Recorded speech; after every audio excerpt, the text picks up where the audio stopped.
Srimati, last is the last speaker, Srimati Revanuka Chaudhary. Sir, thank you, sir.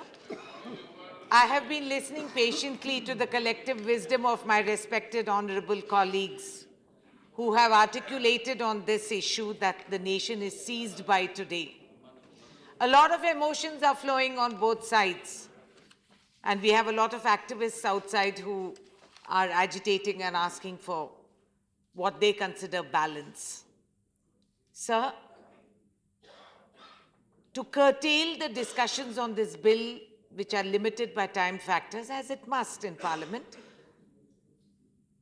doesn't enable us to address all the dimensions and the nuances of what this will mean and how it will implicate society in the immediate future and for the youth of our nation. I've heard everyone talking about rape and the woman. Boys get raped as well. Men are victims of sexual assault as well. Perhaps this is the one field where this is not spoken about as much. It's quite hush-hush.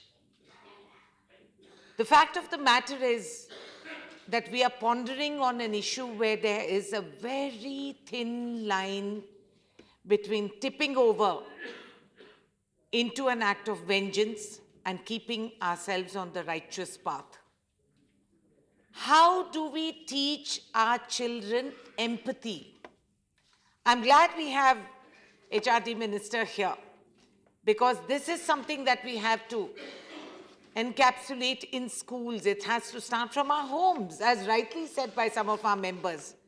If a child is witness to the denigration of the mother's status in her home, where the man will drink and come and beat and violate her, burn her with cigarettes, he grows up believing that women are dispensable commodities, that we are extensions of their entertainment systems, that we are then denounced. That is denigration of women, where we have a law for that also, which is never applied and used. How many people have been arrested for denigration to the status of women? It's only in word. Now, when this happens and the child grows up in a society like that, we bring in a law, a legislation where we say we are discussing the Juvenile Justice Care and Protection Bill. This bill is for children, not against them. Yes, we have an advanced knowledge today. There's an accelerated change, a telescoping of systems where the young are much more aware than we were in my generation. There is much more awareness. You have the internet. You're locked into the world whether you like it or not. The free availability and accessibility of pornography. Lack of knowledge and lack of sex education. Why do we turn into this country of prudes when it comes to sex education? Sex education is not asking children to go and have sex, but teaching them to be responsible for a biological act. We have to teach our children empathy, accountability.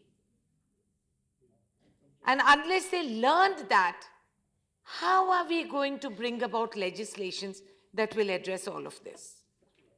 We are now talking about a bill. There are some concerns, several which have been spoken of by my respected colleagues, so I'm not going to insult your intelligence by repeating that. But there is a provision from the Act which has been omitted for separate treatment of juveniles on children suffering from leprosy, STD, sexually transmitted disease, hepatitis B, tuberculosis, or with unsound minds. Even those children are victimized, they're not left alone.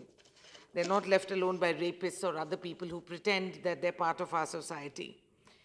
It also takes away a provision which is of concern to me, which is given to the competent authorities in special homes, the power to move such children who are suffering from this to a special facilities. So we've got to see that we can empower them and ensure. The other thing that would happen, sir, I want clarity on this. that what happens when, like in the Jyoti's case in December, where there was an adult and a juvenile involved. Who then, are there going to be two separate charge sheets for this crime if it's the juvenile and the adult? There are two people involved in this. So will the same judge who pronounced a verdict for the adult also address the juvenile? That is what are there going to be separate processes that will be adhered to? So I'm just concluding. We need to look at that, and what happens to children who are going out, minor children, and if the parents go and file a case against them for personal reasons or for differences with the girl or boy's family, if they're accused of rape, what happens? And also I'm reaching out to the minister, having been there and done that Okay, myself in that space. All right, all right. We have to agree that Okay. our homes Okay, now. are really no different from the adult jails. Okay, fine. They're abysmally short of care Okay, and please. staff. Now, And Honorable Minister. If we can have Okay, sir, please. I'm concluding, sir. No, please, please.